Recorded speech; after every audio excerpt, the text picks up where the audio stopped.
Are you happy now?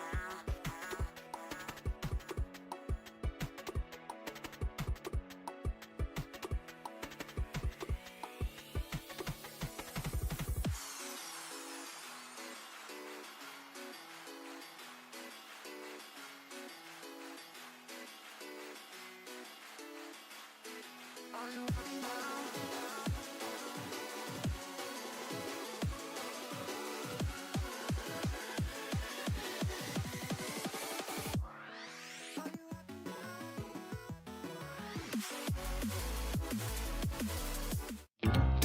How's it going, everyone? Welcome to Conti and Nick. Ladies and gentlemen, welcome back. The first time they go offense, they take Jordan Love? They take Jordan Love! Listen, Matisse Thybulle will lock up CP3. Oh my God. Chris Paul. Oh my God. Chris Paul, baby. Right, Will? Nope, I totally disagree. Look. Ladies and gentlemen, welcome back. This is a bit of an emergency episode of Conti and Nick, but it is definitely much needed after some crazy stuff that has transpired in the past week. So welcome, everyone. This weekend was crazy. It's episode 65 of Conti and Nick. I'm Will Nicholson.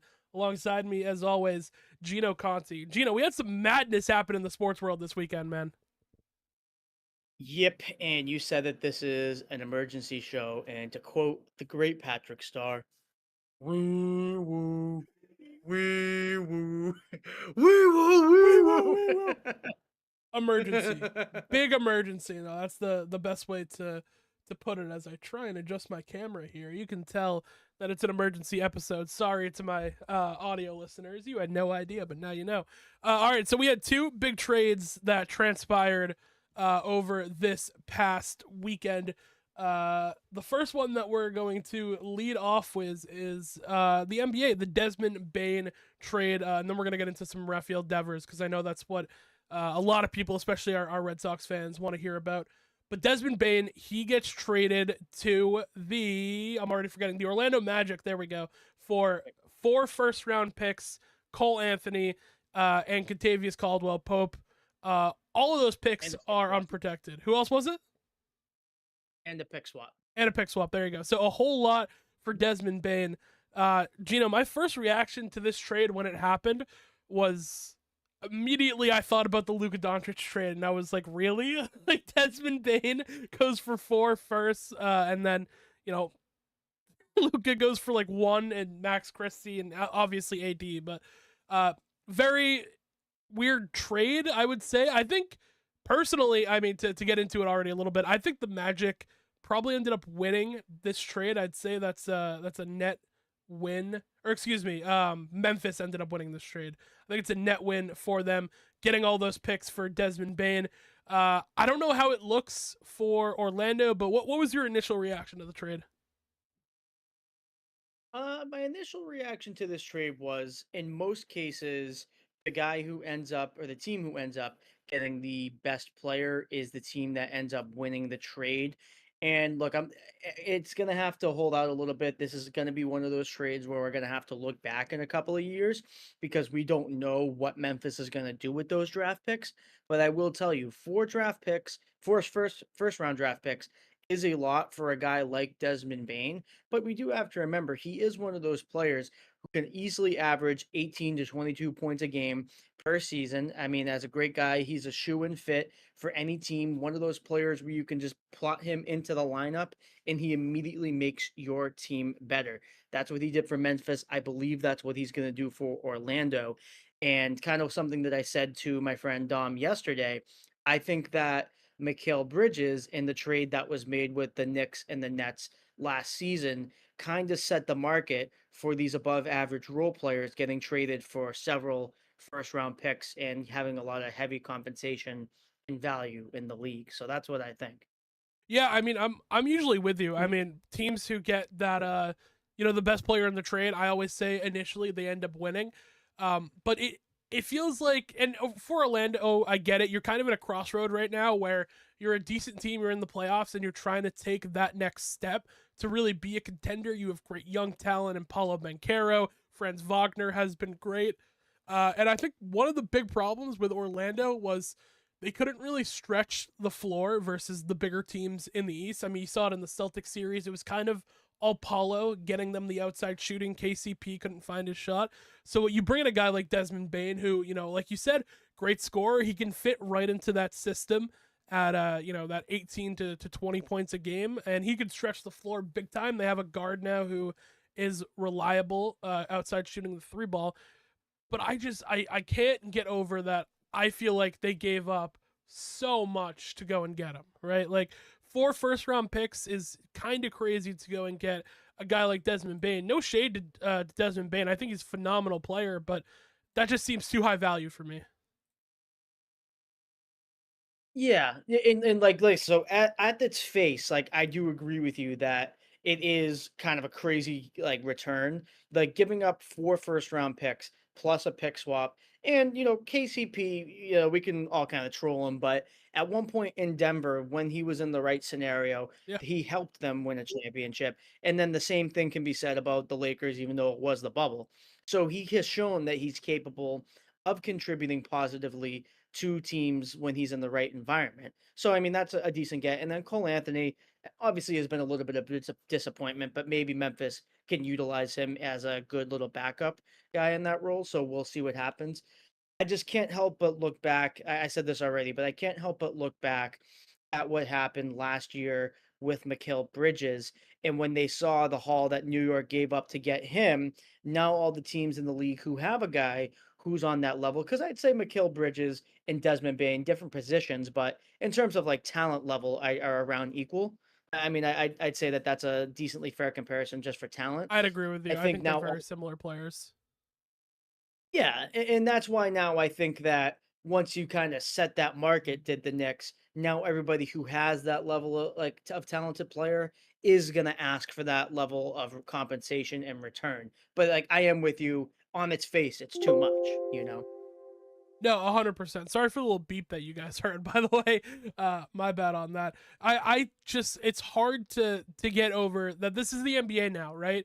It used to be like 4 first round picks would land you a superstar. You know what I mean? And again, no shade to Desmond Bane. I think he's a phenomenal player in the league. I actually think that he's a great fit for the Orlando Magic. The more I talk about it, the more I feel myself kind of talking myself into him being on the Orlando Magic and that working out. But it's 4 first round picks for a guy of that level is insane to me. And maybe it works out in the long haul, but I don't know. Like to me, if you give up 4 first round picks, you need to get like the guy that's going to change, your franchise or take it to the next level. And I don't think that Desmond Bane is necessarily that guy. I think he's a phenomenal piece. He's going to fit well into this team. But it's too much. But when you look at this from Memphis, I think this made Memphis a whole lot better. And I think it kind of shows that their management is kind of sick of maybe the maturity that's been going on within the organization. There's been a lot of Ja kind of doing his own thing and getting into trouble with the league. And whether Boy, or does not, he yeah, exactly. And whether or not I've seen people argue that what he's doing isn't necessarily wrong, and there's arguments for all that stuff. But nonetheless, the NBA's got an image they're trying to protect, all that stuff. And I get it. I get those arguments, but it still stands. Ja has kind of been in and out of the news more than you would like if you're a part of the Grizzlies. And this kind of feels like a little bit of like a baby rebuild, maybe, where you bring in some guys who are going to be good. You should get a full season of Ja coming up. He's going to be healthy. Jaren Jackson Jr. should get back to his old ways. You got rid of Dylan Brooks, which I think was easily the first step to that whole process. But and you get 4 first-round picks, so maybe you can go out and get your own star potentially to put alongside John, Jaren Jackson, or if someone is disgruntled at the trade deadline, you can go and make a move. I think it's hard to say who's the winner immediately, right? It's with every trade, it's impossible to do. I think the Grizzlies made out pretty damn good though. Yeah, and like I said, like when you look at a haul like 4 first-round picks, it's hard to say that you lost the trade. But my big thing is now Orlando with Desmond Bain. I mean, because like I said, he is one really good player and somebody who could fit into virtually any system and then make any team better. Like no team will be unhappy by getting somebody like a Desmond Bain. So my point is now you have the Orlando Magic. I think that Paulo Banchero, and funny enough, all these years later, I'm having this take, but I think that Paulo Banchero is going to be a superstar in this league. I think he's only going to get better. I think him and Franz Wagner have made a fantastic duo and a great tandem there in Orlando. And then adding Desmond Bain to that, to me, propels the Magic up to I'd say potentially if they have a really great year, like a 3 seed. Like there is a chance that they can get a top 3 seed in the East, especially with the way that they play and the way that they coach. Even if they played a little hacky during the playoffs, I think they had to because of their injuries. But I think that now with this team, if they're fully loaded, fully equipped, and healthy, then they could be a top 3 seed. And that really means that Memphis is going to need to hit on those draft picks because at the very least, they'll be getting at the end of the lottery, say if things go really south for Orlando. But I think Orlando is going to be good for a pretty good time, pretty good amount of time because they're young. It's not like this team has a bunch of aging veterans and they're trying to cash in on it. They have young studs who are just only going to get better and improve more. And then you add an 18 to 20 point per game scorer to that. And I think that, like I said, Memphis is really going to have to hit on those draft picks if they want to consider this a win. So I think we're just going to have to wait and see in the coming years. Right now, I have to say that Orlando won this trade because they made themselves instant playoff threats and contenders again. No, I'm with you right there. I mean, the fact that the Orlando Magic, as you said, they're not an aging team, right? They got a bunch of young guys. Paulo Banchero, Franz Wagner. Now that you add Desmond Bain, those draft picks probably aren't going to be very good necessarily as far as like you're unprotected for. They're not going to get the Nets back in the day, right? The Nets Celtics haul where it's like the number 3 pick, and you get another number 3 or a number 1, then you trade down to number 3. Obviously, I don't think those picks are going to be that good. I don't even really think that Memphis holds on to these draft picks for too long. I think you can kind of use them as a trade asset, which is maybe what they're trying to do to bring another player alongside John, Jaren Jackson. Maybe you go out and get a wing. Potentially now, they could maybe even be in the Kevin Durant sweepstakes if that's a route that you want to go, where you have those 4 first-round picks now. You have the potential to maybe give Phoenix a little bit of a rebuild, a sign and trade deal. There's a whole bunch of stuff that you can do with those 4 first-round picks. I do think initially Orlando, did win the trade, but again, I need to see what these picks go and become for me to kind of solidify it. Which is it stinks for every trade because you win, especially when you're a sports podcast, you want to be like, this team won and that team won, but we literally just don't know. It's all going to depend on what these draft picks become, whether they hold on to them or not. But I'm right there with you. I think the Magic could easily be a 3 seed in the East with the way they've been playing. If Paulo takes that next step, who knows? Who knows how far they can go? The sky is the limit for them. Gino, this is the big one, man. This is why we decided to do this episode. So, Rafael Devers on Father's Day, caught us by surprise. Got traded to the San Francisco Giants. In exchange for left-handed pitcher Kyle Harrison, right-handed pitcher Jordan Hicks, outfield prospect James Tibbs, and a minor league right-handed pitcher Jose Bello. That is, I think I nailed that. I think that was the full trade. Hopefully this ESPN article by David Schofield is right, or Schoenfield is correct. But that is the Devers trade. Gino, I want to know your initial reaction to the trade? Was this maybe boiling over from spring training where there was a little bit of disgruntled about who was playing third? Do you just have that much faith in the kids now who have been called up from the minors that you don't want a guy like Devers anymore? What was your whole kind of spiel with this trade? I'm gonna be honest. My take on this, as of what's today's date? June 16th, 2025. Today, June 16th, 2025. I'm gonna be a little bit villainous. I'm going to be a little bit unpopular with the take that I make and with the take that I'm saying here. I think I think in principle they made the right move. The Red Sox. I think in principle the Red Sox made the right move. And look, disagree with me. Like that's fine. I understand that, you traded a guy who was the face of your franchise for several years, somebody who you won the championship with in 2018 and still had a lot of time left on their plate.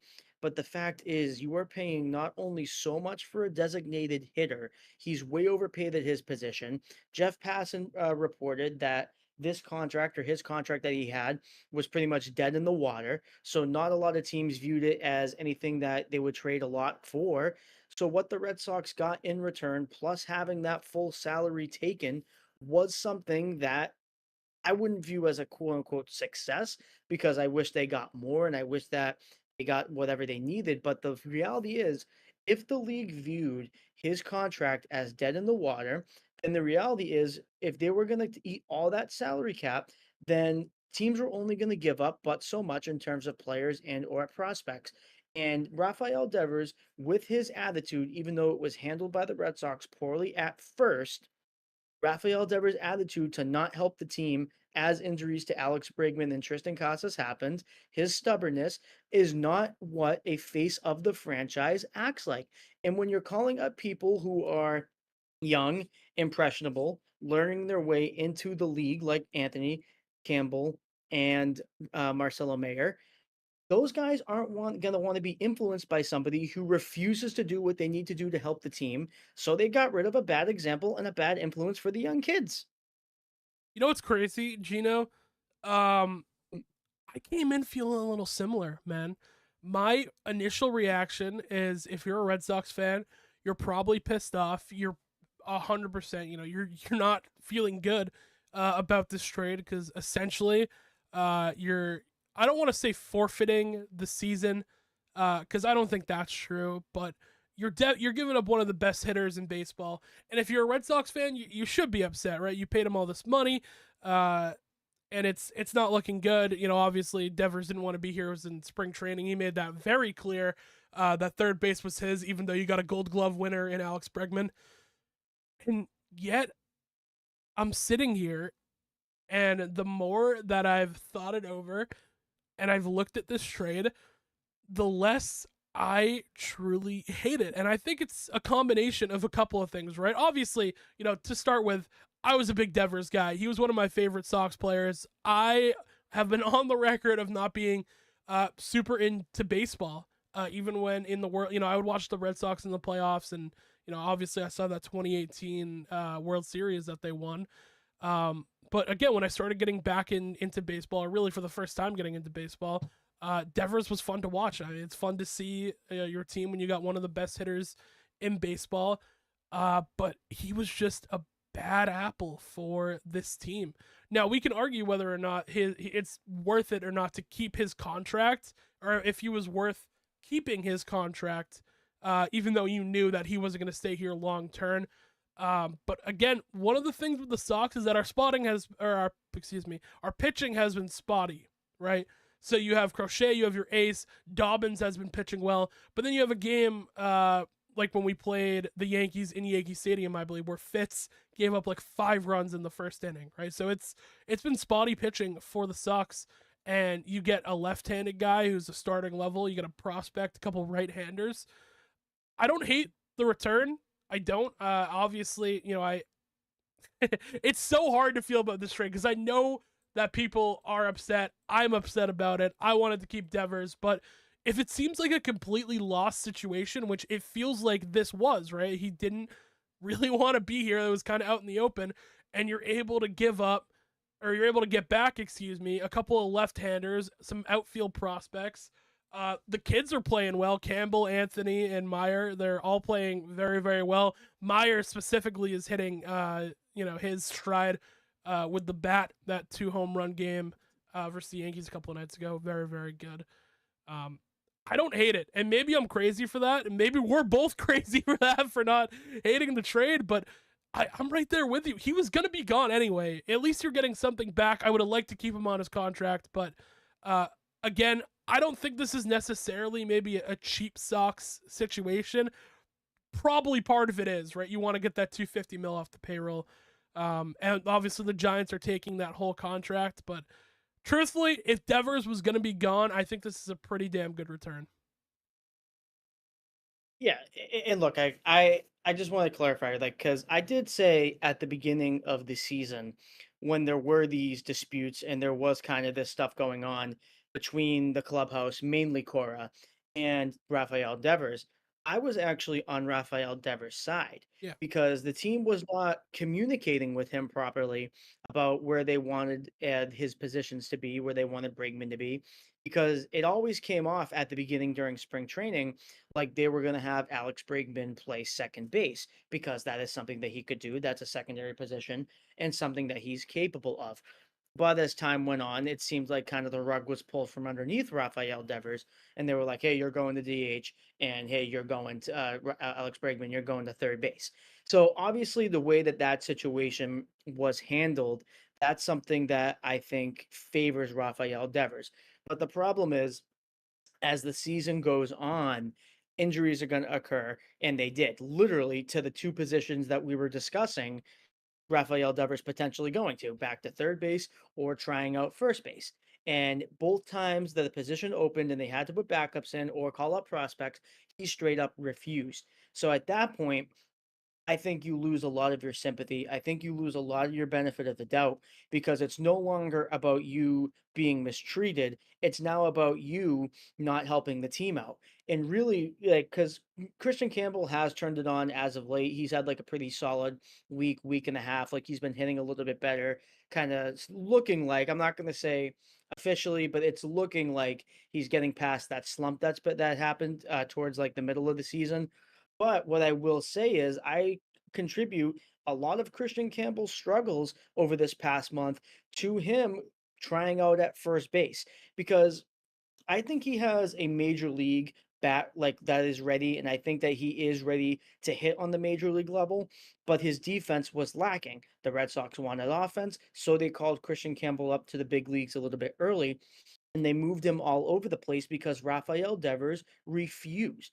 And I think that I'm not going to say all of the blame, but I think that you can place some blame on Rafael Devers for Christian Campbell having a little bit of a sluggish year this past month and a half. And that's hurting the team. And that's why, again, a bad influence being gone from this team when you've made it clear that these kids are the face of your franchise is a good thing.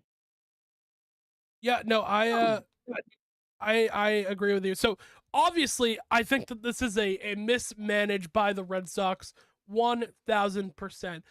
You don't need to give me another reason to dunk on the Red Sox management and Fenway Sports Groups. Don't get me wrong. It's very easy to do. At this point, it's a low hanging fruit to be like, oh, Red Sox are cheap and don't pay anyone. And just dunk on them, right? Like it's very easy to do. But again, you got to talk about the reality that this was 100% a mismanage by the Red Sox in the beginning, where you didn't you didn't communicate to Devers who was going to play third or if Bregman was going to move to second. So that 100%, I give the Red Sox the blame for that. You mismanaged the situation. But then injuries go down. Devers doesn't want to go in the field now or in the infield, and he's DHing, and his bat started to pick up. But I'm with you. You got to get rid of guys like this, especially when you have these 3 young kids coming in. I want to catch up on a couple of the chats, by the way, because my phone has kind of been blowing up from the group chats that I've thrown this in. So shout out to everyone, by the way.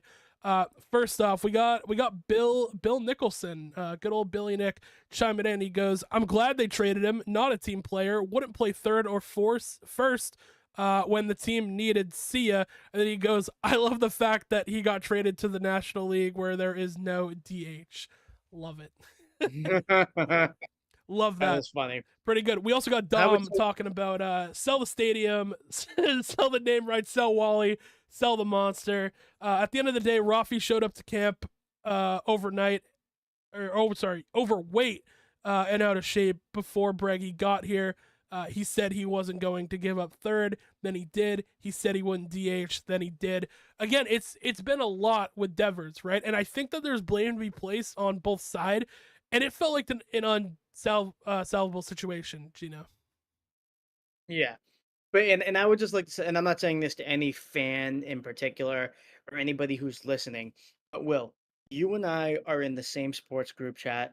We all see the stuff that's being said. Like we all know like what how our feelings are at that moment because we all talk about it. And just as of last week, I will literally say as early as last week, we had people saying that Rafael Devers was selfish for not moving and not helping out the team and not doing what's best for the team. All I ask is that those people who are calling Rafael Devers selfish as earlier as a week ago keep that same energy now that he's gone. Keep that same energy. Because now that he's gone, everyone's so upset that he's gone. But guess what? Now it's like, oh, well, we couldn't have traded him. We just gave away our best hitter. Well, yeah, but you were just saying our best hitter is selfish and not helping out the team. No, So what? Where's the logic there? Where's the logic? no, He's so selfish. Why are you mad he's gone? 100%. Yeah, and again, I like that. Keep the same energy because that's how I felt about Devers for a while now. Where it's like, man, I really hope this works out, right? I really hope this works out, and clearly it hasn't worked out. And you have all these young kids coming up. You kind of bred them for this moment in the minors, and again, I think we're both in agreement here that what they're getting back isn't bad, right? I like the package that they're getting back. I think that you need some better pitching. Does this improve the team overall? Maybe. I think when you lose a bat like Devers, initially you're gonna have to find a replacement for that. Duran is probably gonna be your best bat right now.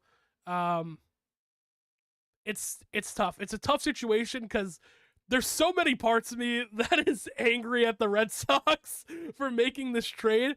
And then I'm mad at Devers. It's a very complicated situation. And then this was like an ugly divorce, right? This was an ugly marriage and an ugly divorce between both parties where Devers just, kind of a diva, but also you liked his bat, but he was selfish, but you wanted him to finish his contract. Like it was ugly, right? It got very, very ugly. I wish it could have worked out with Devers. Clearly that was never going to happen. But yeah, we'll get back to the chat real quick. We see Dom. I agree, Gino. He was a punk and shellfish, but we really needed his talents. What do you respond? How I respond to that is yes, he is a brilliant hitter. And I'm not saying that we're not going to feel a little bit of his loss, especially on the offense, because that's all he accepted to play because he's selfish and he wouldn't play defense. But I digress. We are going to miss that offensive production for sure. But I would say to you, somebody who can bring a little bit of a different dynamic to this team now, somebody who we were saying if Rafael Devers moved to one of the corner bases could fill into that DH role, and that's Masataka Yoshida. And that's a name that not a lot of people are bringing up right now. And he's not the same type of hitter. He doesn't hit for the power that Rafael Devers does, but he's somebody who moves the bases. He's somebody where the bases are loaded. He's not going to try to go for that grand slam. He's going to try to hit a hard single or a hard double and drive in 2 to 3 runs off of a hit. And I think that dynamic that could be brought to the Red Sox now, I'm not going to say will be quote unquote better because, you lose a talent like Devers, obviously you're going to feel it. But if the team now kind of philosophically changes a little bit because of having a guy who will hit for contact and kind of hit for runs and singles and doubles instead of just going for the bomb every time, I think that really helps things along and helps develop your young players. Yeah, 100%. And I think you can kind of give Duran those reins now to be your number one hitter. Like, hey, you're the leadoff guy. Go get it done. Go show the kids how it's done. Let them later in the lineup kind of get you home, get you in. It's so ugly, and I'm glad that Dom agrees with me here. Good comp, bad divorce. Could have been handled better by both sides. 100%. Obviously, losing the bat sucks, right? It is terrible. But you got some pretty decent pitching back. Again, we're gonna have to see how they actually look when they're in the Red Sox uniforms. But you know, completely ugly situation. I don't think this is anything like the Mookie Betts trade or even like the Schwarber trade. I think that this was a lot uglier, and I think that this one you can put a little more blame on Rafael Devers compared to those guys, which I think matters. I think makes it different. Also, Red Sox play the Mariners tonight at 9:40, so go and take a look at that. I think it's going to be a spectacle. I think if you're Cora, probably play all three of the young guys because you got to make a statement. Who knows? Joe Goff as well going in here. We pulled the trigger too early, in my opinion. I've heard that other teams were interested in Devers. So was the Giants offer the best one? I find that hard to believe. Joe, I love you. I disagree with you, though. I think that this probably was one of the best offers that you were going to get. Was there something better? Maybe. Maybe there were better offers out there. I think the big thing, and again, this is the Red Sox, they do like to be cheap. The fact that the Giants are going to take all of Devers' contract, I think is huge. And I think that's why they let off with it, that they're going to take the full $250 million, and then we're going to get back some pitching, whatever. But honestly, it was pretty out in the open that Devers did not want to be here, right? Offers were only going to get worse, in my opinion, Gino. Well, and not to mention that he is strictly a designated hitter now. And look at the New York Giants roster. Their third baseman is not like this elite hitter or an MVP candidate, but they have an elite defenseman at third base, Matt Chapman, who for a while has been one of my favorite players in the league. He's, like I said, a gold glove caliber player every single year. You can always rely on him for defense. So it's not like he's going to all of a sudden change his mind and be like, hey, look, I want to go to third base now because they have another gold glove caliber player in San Francisco. You know what I mean? So not only does the contract deplete or the trade value deplete when he doesn't want to be there, but it then depletes when he goes to designated hitter. So then you have two double whammies right there. And then if you wanted to eat some of that salary, you could have gotten some better talent. But again, I mean, that is the cheapness of the Red Sox. We don't necessarily like that.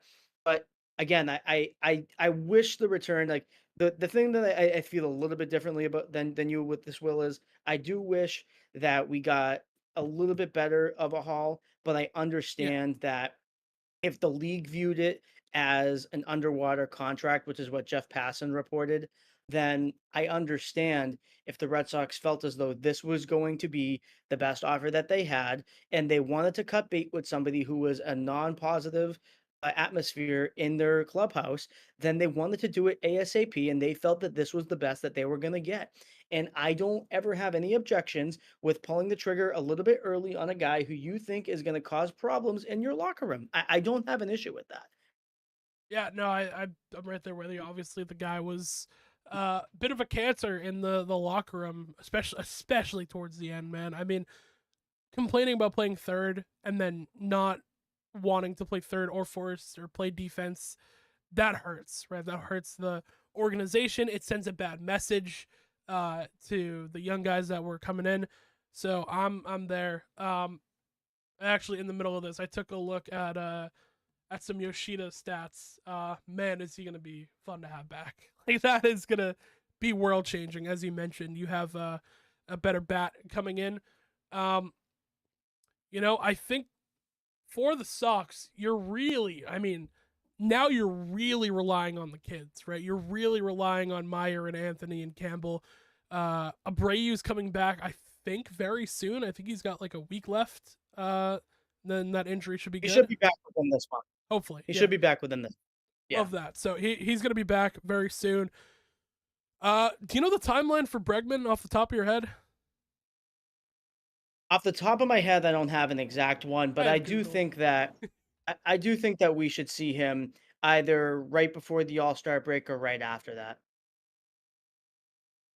The right quad happened on May 24th.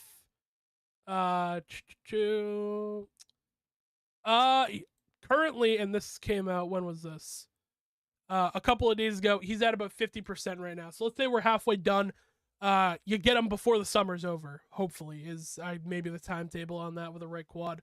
That's going to be big, having him come back. Obviously, another bat. That's my biggest fear now with the Red Sox, right? Is who's going to make up for the hitting. Don't get me wrong, Devers this season wasn't like lighting the world on fire with hitting. He was a good hitter. Don't get me wrong, he was very talented. But you gotta fill that space with Abreu coming back too. I don't know. It's gonna look weird for the Red Sox. I'm gonna say this. This isn't an official prediction or like a take, but I wouldn't be shocked if Jaren Duran is also gone. Yeah, I would not that's be something I've surprised been if we hearing. also trade Darren Duran at some point, because you look at it, they like Abreu, and they really like the fact that they're able to have these guys under clubhouse and team control for a long time. So you have Abreu, who has proven that he can be a really good hitter when he's on point. You have Roman Anthony, who I believe is going to slide into that left field. And, I'm not exactly thrilled about, having Cedon Rafaela as your full-time everyday center fielder going forward. But the reality is, he is a gold glove caliber outfielder. And when he is hot, he is really good.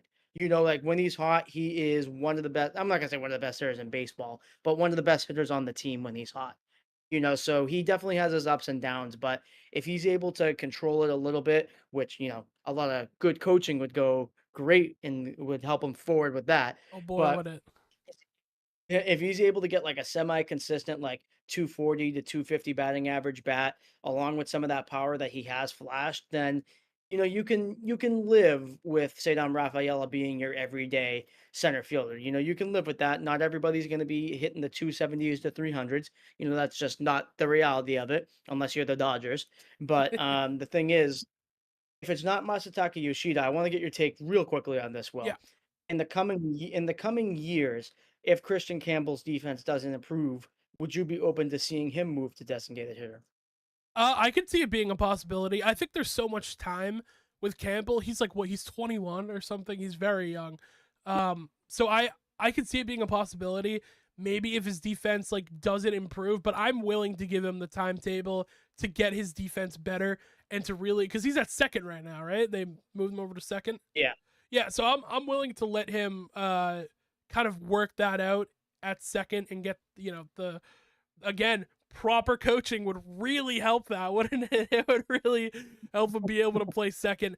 I can see him being a DH eventually. I think he's got a good enough bat to be able to do that. It's gonna depend. Really, it's literally gonna depend on if he can get coached up enough to get there, and he's gonna have the time to do it. He's gonna have the time as a young guy with a good bat to be able to learn and get through that learning curve, especially with Yoshida. He's a left fielder, but with Duran, maybe he goes to center or Duran goes to center. Hell, put Roman Anthony at center at this point. We're just musical chairs in the outfield, really. Or just the whole defense, it's everywhere. People are everywhere.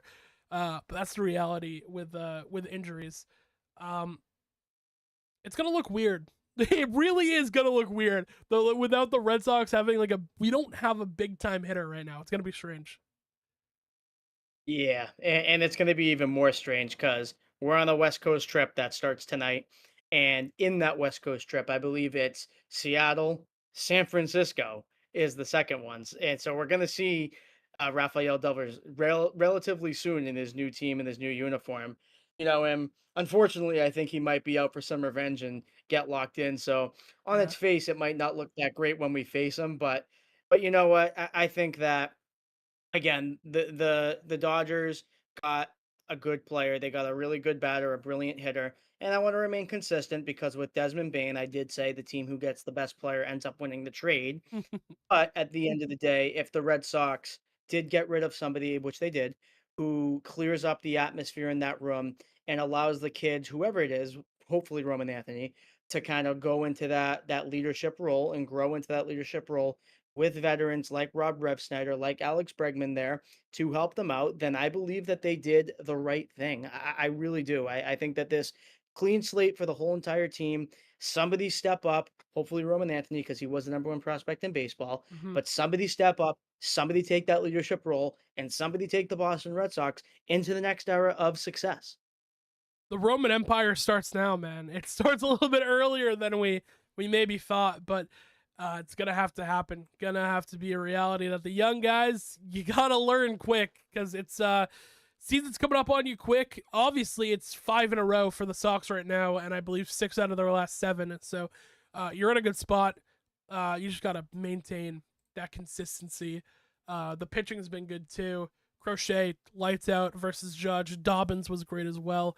You got some more pitching.